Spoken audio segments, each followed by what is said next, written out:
Yes, sir. Hi, my name is David. Hi, and David. I was running into a cult member, and I said, the Hare Krishners, and I said, how often do you folks get together and share meals in their fellowship together? And they said basically almost every day with meals. And then I look at Hebrews 3:12 and 3:13. It says, see to it, brothers, that none of you has a sinful, unbelieving heart that turns away from the living God, but encourage one another daily, for it is long as called today, so that none of our hearts get hardened by the deceitfulness of sin. And I look at our pattern, and I look at cult's pattern, even the cult down the street, and we have a tendency to not meet as much as they do. Can you shed some light on why we have our pattern and how it was established? And Well, in light of the Hebrew? sure, and I can go as far as I can go. Let me say this. I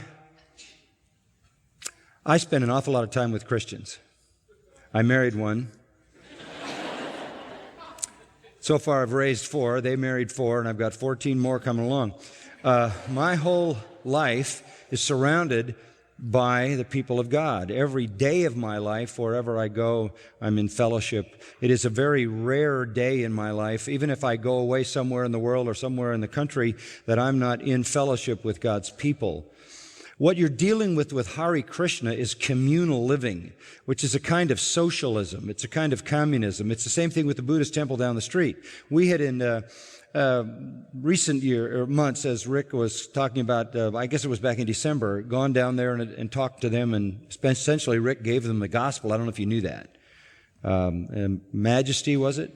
One of the sing groups of the Master's College went down because they were interested in finding out what Christian Christmas music was like. So we put on a concert. Rick went and preached the gospel to the monks inside the temple. And they were saying they wanted to come to the concert, but there were certain limitations upon what they could do. They had to wear their orange robes. They kind of work in a collective kind of environment. And if they came here, they would have to come in that garb, and they were under authority, and it's turned out they didn't come. But that's a very different thing. It's a very circumscribed, communal, socialistic living where people who, it's like Buddhist priests and these people, they give up all their freedoms, they give up all their ownership, they step into that kind of communal environment. That is not to say that Christians aren't responsible to spend more time with each other. But I don't think there's a biblical mandate about that. I think the family is the unit in Christianity that is the primary unit. That is where, and you can go all the way back to Deuteronomy chapter 6, where parents are told to lead their children to talk about God every day when they stand up, walk in the way, rise up, lie down. The family is God's unit by which righteousness is passed from one generation to the next. We saw an illustration of that tonight in baptism. So we are not a communal society. In the book of Acts, early in the book of Acts, that was not communism. It wasn't everybody selling everything they possessed and taking the money and pooling it and doling it out equally to everybody, such as in a communist or socialist structure. It was merely families, individuals, willing to make sacrifices to give money to the elders that could be disseminated to the people who had need. That was all discretionary. In fact, in Ananias and Sapphira's case, where they sold a piece of land, it wasn't that they didn't give it all to the Lord. It was that they said they gave it all to the Lord, and they lied.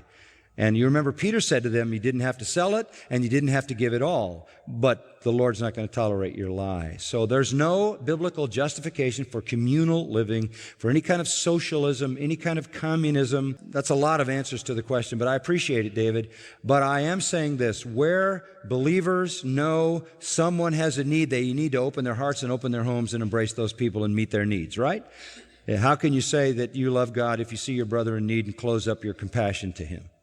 Okay? And you know what?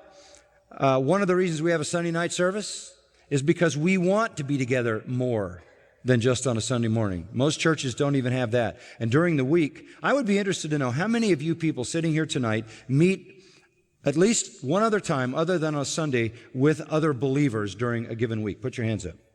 There we go. There we go. Grab one of those hands and they'll take you to their next meeting. Do you think food would facilitate fellowship a little better, like rolls or something? Yeah, David, let me put it this way. There is no fellowship without food. It never happens. I don't know how coffee got into the kingdom of God, but it's certainly there. As we know, when we have to spray wash the church patio every Monday from the coffee. Okay.